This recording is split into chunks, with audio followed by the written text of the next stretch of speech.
Transmitting to you from Old Heart Radio.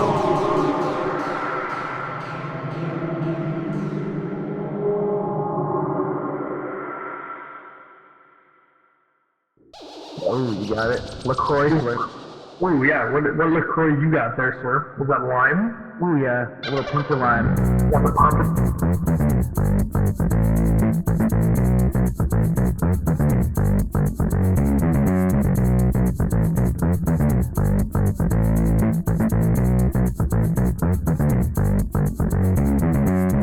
Boom bap. Shibba-da-bop. And here it goes. It is started. Oh, you got it. LaCroix slurps. Oh, yeah. What LaCroix you got there, sir? Is that lime? Oh, yeah. A little pinch of lime. You got the pamplemousse? Ah, the pamplemousse goose. LaCroix? Yeah. I do fancy myself a LaCroix. I'm a LaCroix boy, I guess, and I can live with it. But I'm a LaCroix monsieur. a LaCroix, monsieur. Monsieur. Sometimes I call Bowie Monsieur Bebe. Mr. Baby. Yeah. Perfect. Anyway, this is obviously an episode of Matinee Edition, number 69. We're here. You're here. And it's a topsy-turvy world. There it is. I don't know. I'm saying. Luke and Jared. Yes. Live. Oh, we were far past that at this point. Leave it in. Yep. For continuity. This has been a light news week in the grand scheme of things. Not much has happened. Yeah. We have one notable trailer we'll talk about later. But to start, Luke's Game Minute. I'm not doing the fucking Mario sample. Oh, don't worry. I got you. Give us something. Oh, it's cut out. It cut out. You need a new soundboard. That thing's It's breaking. supposed to be a missile dropping. There's like at the end. Oh, man. I'll have to We need remember to that for next time. get a new Hold on. soundboard. Redux. There you go. Yeah, it worked. It worked. That was definitely not you making that noise. Ah, shit. All right. Well, anyway, what you got for your gaming minute? Xbox has officially absorbed Bethesda, Oh, now taking control over all of their properties, including Fallout, Doom, the Elder Scrolls, and Skyrim, and making them. Microsoft now owns all of those properties. How do you think that's going to affect things with those properties? So Microsoft, they're actually being pretty cool about it. So those were games that would appear on multiple consoles. There's some games came to Switch. A lot of them were between Xbox and PlayStation. Microsoft essentially said they have no plans to take games away from PlayStation players or limit upcoming releases. They said that they might, PlayStation need over here.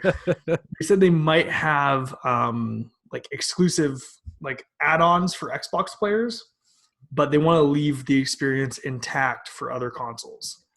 That's smart. I think that's really smart. And a lot of people don't realize it. Xbox bought Mojang, the creators of Minecraft, 5 years ago, and they never took it off all the platforms it went onto. Yeah, so fair.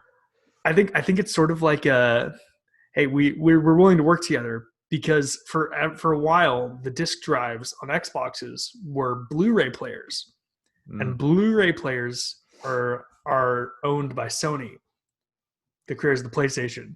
Oh. So for a while, every single Xbox that was sold gave a bit of money to Sony. So now Xbox is making money off of Sony directly.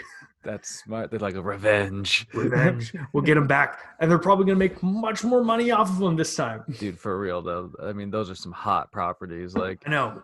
And this is something that's really cool for listeners that might not have a lot of games or might have bought a new console. This is not a plug. I genuinely think it's a good deal, and I think it's very consumer friendly. Xbox Game Pass, where you pay it's like Netflix for games. It's another subscription service, fair, which is sort of a pain in the ass. But for $11, you get 120 games. Oh damn! And just as available for as long as you're part of the service, and free online play on top of that. So.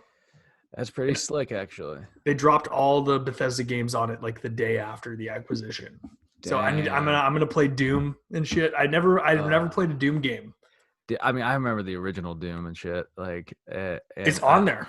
I fucking loved it, because you're just going through blasting shit. Yeah. And, like, I think Wolfenstein's in the mix too. I remember Can go and Wolfenstein fucking too. kill Man. Hitler. I remember playing Wolfenstein on my piano teacher's husband's computer.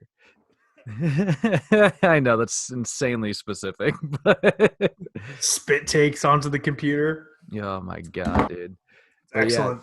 Yeah, that shit's wild, man. And I think it's a smart move, and that's the incentivizing move for people switching consoles. The idea of maybe doing like exclusive things for those games. Yeah, totally. Xbox only. It's sort of like how Microsoft they bought a controlling stake in the company that made the Tomb Raider games. It's like the past 3 of them. Yeah, they still came to PlayStation, but like a year later. So if it's like, is that a problem? No, it's sort of disappointing for people. I'm willing to sympathize, but fuck them. I own an Xbox. Shall we?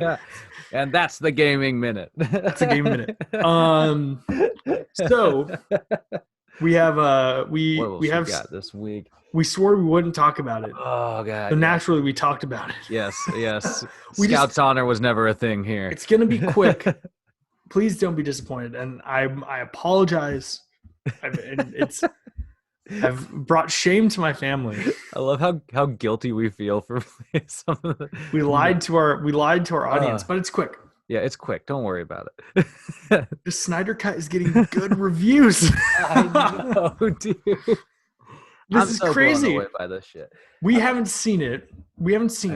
No. But I've just seen the press response. I've seen a few reviews at this point, and they're all like 8 out of 10s, which is better than this thing has any right to be.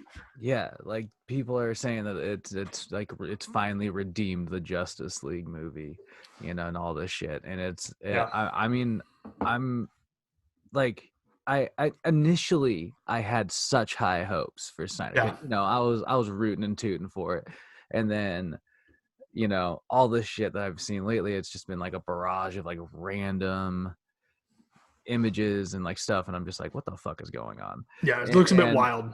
I'm still withholding judgment of my own, but I'm glad it's getting good reviews, because to me it's just it's been through this amazing process of like coming to finalization, and I think that's fucking cool. That's an important thing to bring up. We have not seen it. We will make our own opinions. We could fucking hate it. Like that's sort of how it goes. IGN might like it, but I might think it sucks ass. Don't be a sheep. Speaking of IGN, this is something like we'll talk about next week after we watch the movie. For sure. But IGN reported that it ends at a cliffhanger, and without spoiling anything about it, they sort of were leaning in the direction of this might be Snyder being like, hey, Warner Brothers, like if people love this, it's open. You can just retcon it in as the main continuity. Dang. That's interesting. Yeah. I look forward to seeing what that's about. Yeah. I'm intrigued, and it still plays in, even if it's not the main continuity, it still can be the Elseworlds thing. We have What If coming with Marvel. Like it's not an outlandish thing to perhaps be running multiple continuities. I even saw that Ben Affleck and somebody else offered to come and film extra scenes unpaid for the Snyder Cut. Oh, interesting. That's been one of my biggest mysteries about the Snyder Cut, is that clearly there's been extra scenes filmed. Yeah. And I've been like, when the fuck did Ben Affleck do that? Yeah. Because, like, it's either that or like how much shit did they actually cut out of it for the theatrical cut? I mean, there's no way. Like some of those trailers that about it, particularly the Twitch trailer, I think that I can recall. It's like I can't see some of that like not being, I can't see it just having been scrapped a handful of years ago. It looks fresh, Yeah, it looks clean. And that's what I'm wondering also about the whole project is like, will it be a kind of even flow of like, old scenes that you can recognize, and like then like, oh, here's a new scene involved, like, you know what I mean, like from the Whedon cut, like, is it? Well, I've heard that he didn't use any Whedon stuff supposedly. Yeah, and I remember it was reported when Whedon took over that he reshot essentially half the movie. Yeah. And Okay, the only stuff that actually made it into the film were the action sequences. That those were shot by Snyder for the most part. Interesting. Yeah, I'm so intrigued about it. Which really, in Justice League, the first one, they really were just trying to make it from action sequence to action sequence with minimal dialogue in between. Yeah. Like that's sort of how it felt. Well, let's be real. Like the rotate. I as much as I think they've gone on to do different and like better works and have done better works, the cast was just like, I don't know.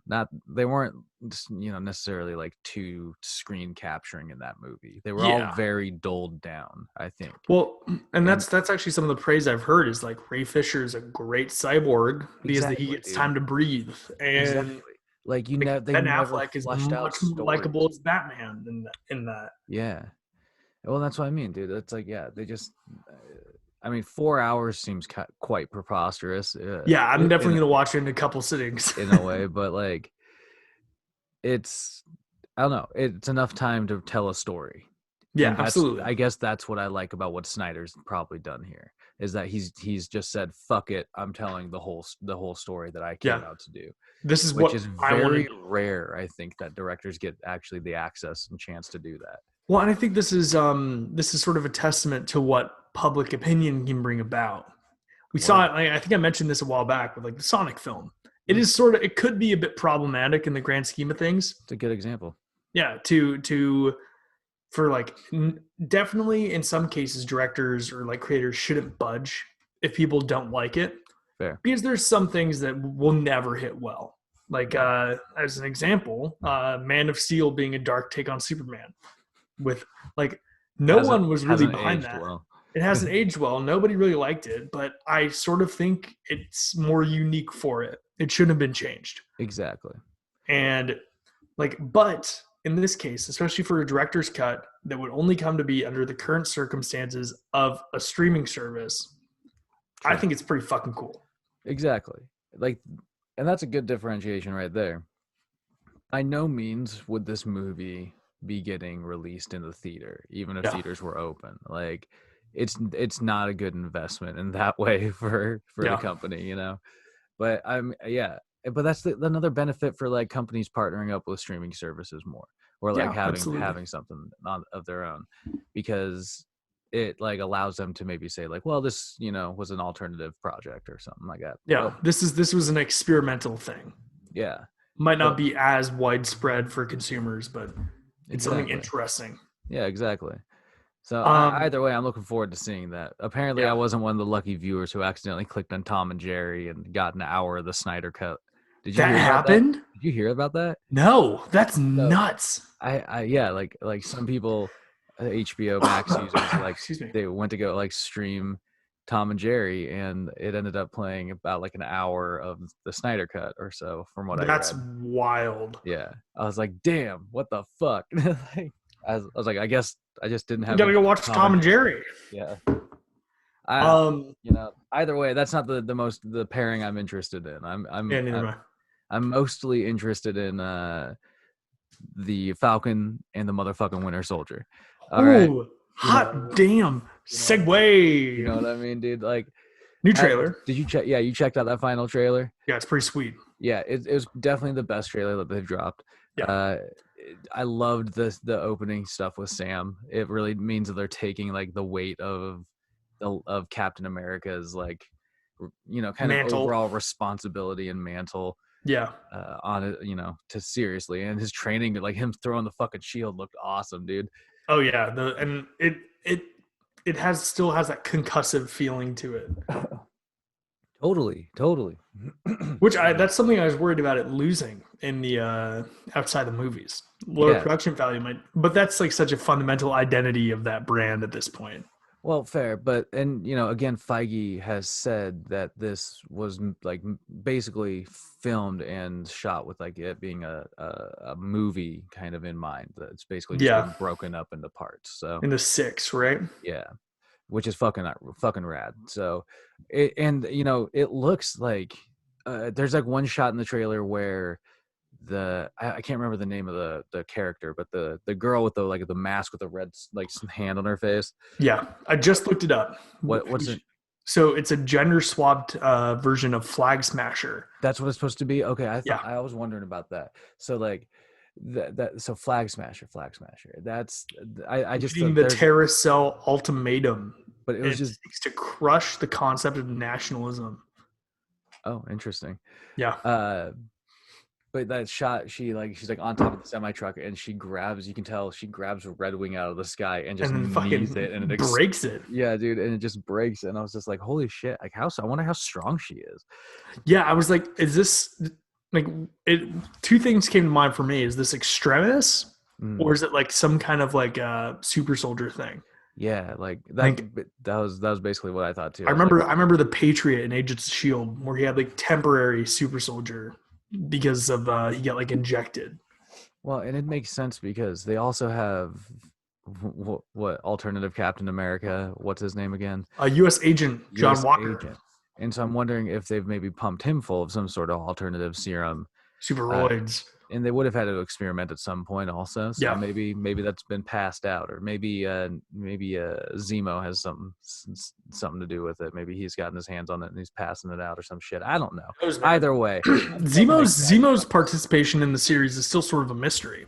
Totally, because they only really showed like the same shot that they've showed in a couple of trailers in this. Yeah, so. Like we've only really seen a few shots of him, and we've seen more of Flag Smasher than him. Yeah, so but I've heard he's a big part of it though. Yeah, so. I would love to see some kind of leading into the Thunderbolts or something, especially with how Baron Zemo is such a sympathetic character in the MCU. It's really not. He's really a totally different character that just has a resemblance to what he was. When you boil it down, he has nothing to do with Hydra. He makes a point in Civil War to not even like Hydra and think they were despicable. Yeah, that's a good point, man. He definitely like. I mean, he's a compelling character, but he definitely is just like he's not necessarily comic book accurate, but in image alone at this point. Yeah. Which I mean, I'm down with it. Whatever. There's only so far you can go with having an endless pool of Hydra fucking devotees before it gets really boring and samey. Well, yeah.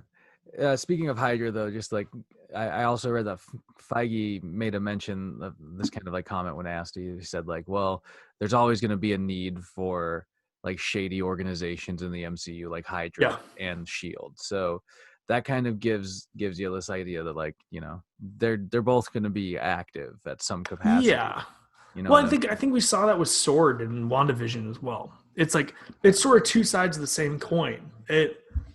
Despite like Sword's good intentions, they were doing something fucking terrible with Vision's body behind the scenes. And Haywood was really like a side antagonist. Yeah. Like despite how he wasn't the most evil of them, like he was still like a fucking villain. But Sword's usually involved in like bigger you know, like planetary threats and like you know, like things like outside of the atmosphere, I think. Yeah, I doubt they're gonna be playing much with this. Yeah, but you know, I'm just interested that like it was a nice comment because it kind of alludes to like things may be resurrected, you know. Yeah, and I think what and that sort of plays into the espionage vibe we're getting as well. Fair, man. Yeah. And so, you know, overall it's just it looks fucking fun, and that drops Friday. Jeez. So and it looks forward to again on Fridays. Thank you. Marvel. It looks beautifully shot as well. And there's one shot where I was like, fuck, where you see Bucky's arm push through a wall and pull a dude straight through it. That was gnarly. I was like, holy shit. Hell yeah, dude. It looks like a blast. It looks more action oriented than WandaVision, which I'm down with. And like we have 6 episodes of this. They're gonna be longer than WandaVision as well. The episode range came out as like 45 to 55 minute episodes. Yeah. Okay. And so we get 6 episodes of this, and then we go straight into Loki. Oh man, I just will rewatch the trailer for Loki. And it's fucking nuts. Jesus God, it looks fucking fun.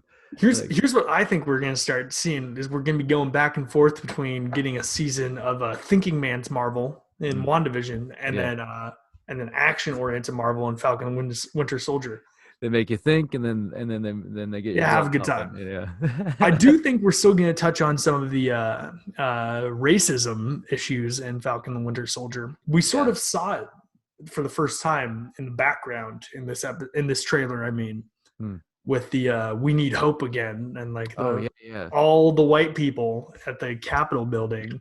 Yeah, that was interesting, especially because as we saw like right at the beginning, you know, it was like clearly Sam still has the shield and is like thinking about how to handle that mantle, and so it's like they're just trying to brush that aside, even though he was, you know, chosen to carry it on, which is and I think like we see U.S. Agent has a very classic-ish Captain America look. It's different, but it's very similar. Yeah, definitely very similar. The image for publicity still remains. And then Falcon's suit looks very much traditional Falcon, which is awesome. I love how it almost looks like there's like metal feathers in it. It reminds me of Angel.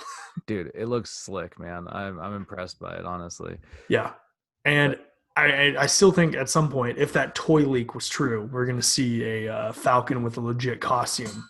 Maybe after he gets the shield properly, because I wouldn't be surprised if he gets it taken from him by the government, and then eventually, when U.S. Agent realizes his wrongful ways or some shit like that happens, we see a legit Falcon Captain America.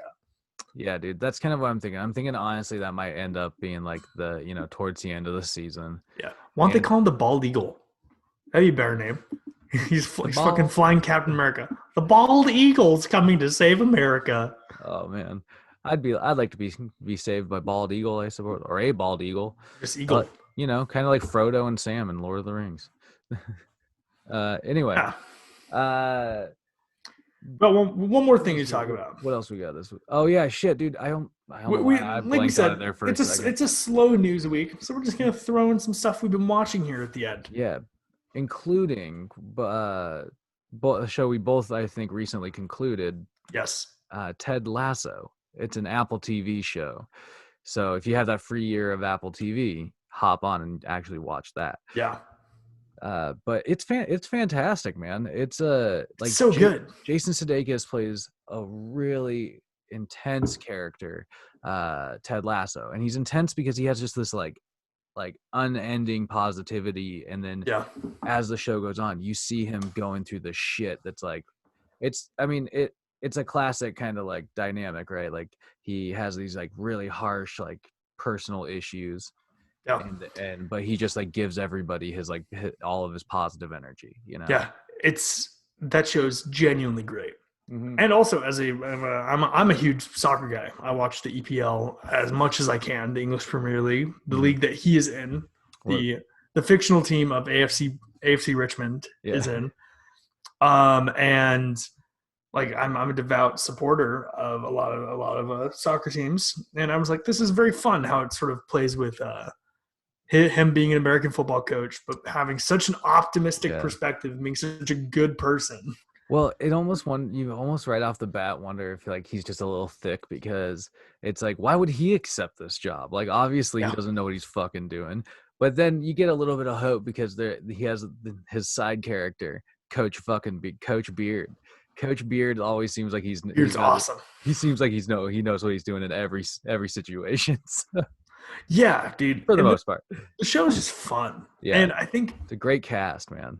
Great cast. Yeah. I think what's great about it is that the characters, by the end of the season, you like everyone.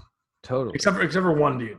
And everybody I've heard it, I haven't watched Schitt's Creek, but I've heard it compared to Schitt's Creek quite a bit, because how at the beginning of the season, a lot of the characters that are in the center of the narrative are portrayed as like fucking assholes. Totally. Schitt's Creek is amazing, but it is.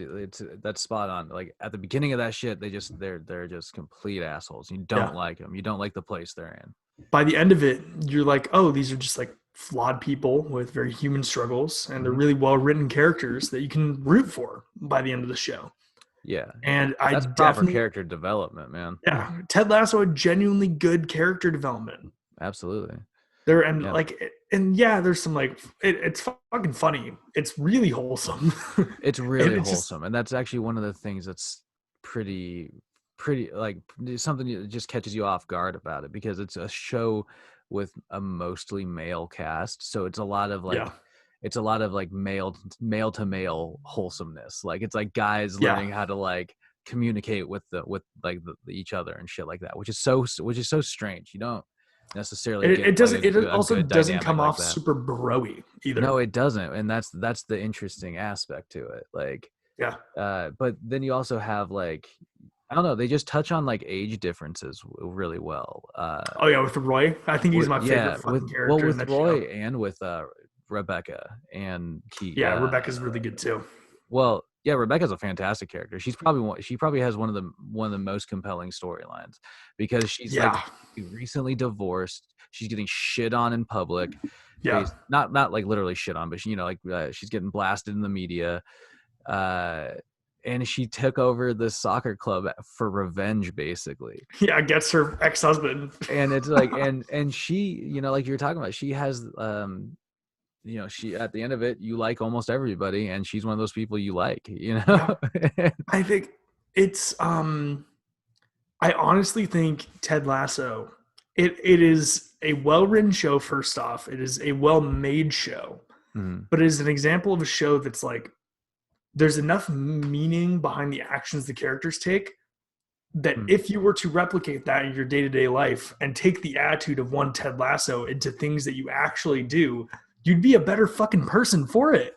You probably would. I will say that Ted Lasso has like I said, an unending amount of positivity, and if Yeah, somehow you can apply your energy to that, like, it'd being probably be a being good being perspective. nice, being forgiving, being apologetic of people when you fuck up, I like like little how things. you put it. Just little things, being nice to people. Yeah, dude. Oh fuck! In this world, we just need more of that. More of Ted Lasso. It's true, We- man. It's true.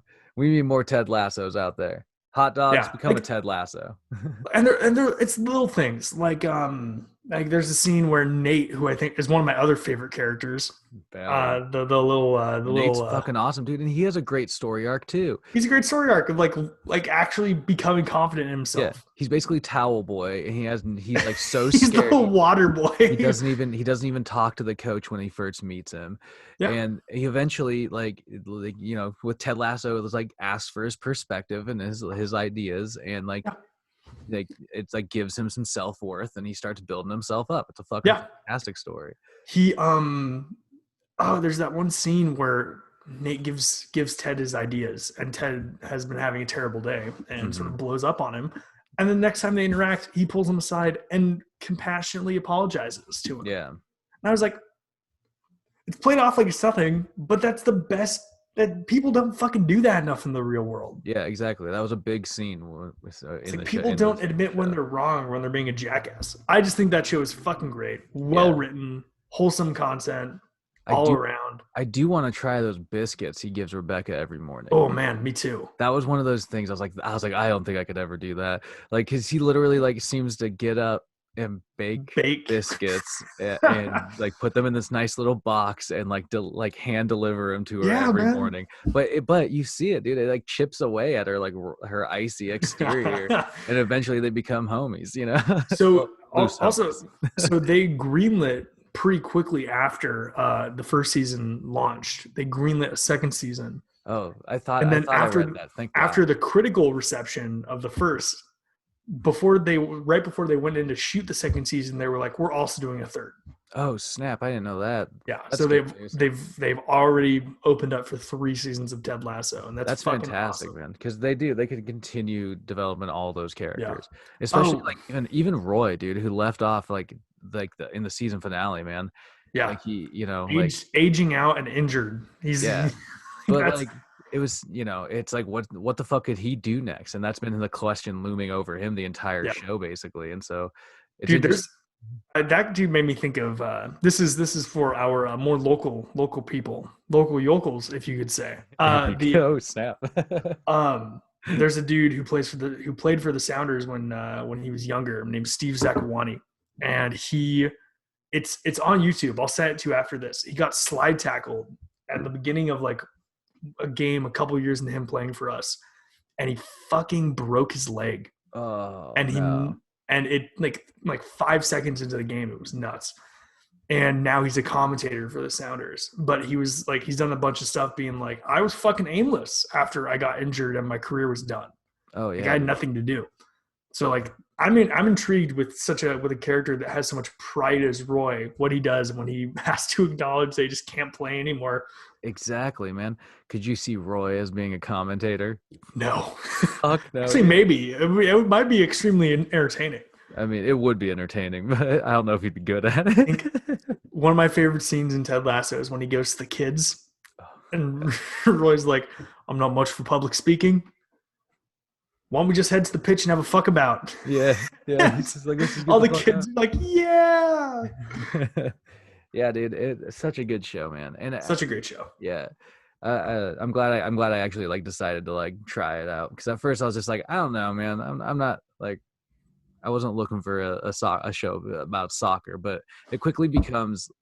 It's not really about soccer. No, that becomes like just like a connective thing for all the characters, basically. Yeah, and it's just it's the context that brings them together. Hell yeah, man. Yeah, I think in the same way that like the Rocky movies aren't about boxing, it's a drama in the context of boxing. Ted Lasso is a comedy that uses soccer as a means for that comedy. Yeah, totally. That's a good analogy. Either way, I guess that kind of leads us to the road of being at the end of episode 69. We had to do it at least once in the episode. Come on. We're not too mature. We're not. Oh yeah, we're big kids. We're big kids. And you, hot dogs, are hopefully big fans. So make sure you get on Instagram and follow us at Old Heart Radio. Please, for the love of God, follow us somewhere. Subscribe to the YouTube. Subscribe to YouTube. Hop on Twitter if you goddamn must. But if you make if you subscribe or follow, message us, comment, boom, put us on your Instagram story, put us on a Twitter tweet. We could talk about stuff you want us to. So please. Absolutely. You follow us, we'll shout you out. Is that a promise? Yes, but as you can learn from the beginning of this podcast, we don't always keep those promises. But if we don't keep them, we do feel bad. If we ever get somebody, I'll say this, dear hot dogs, anybody who's listening, you don't have to necessarily be a hot dog, I suppose. If we ever get a social media manager, we'll do shit like that. Yeah. But it's still contingent on roping somebody into the Old Heart universe to be a social media manager. So, if you know anybody interested, send them our way. Because, seriously, I've been like trying to rack my brain about that. Either way, this is... We're terrible. We're the worst. Either way, seriously, though, thank you for listening. We appreciate you. You got any last words? Hot diggity dog. Get out of here. There it is. Toodaloo.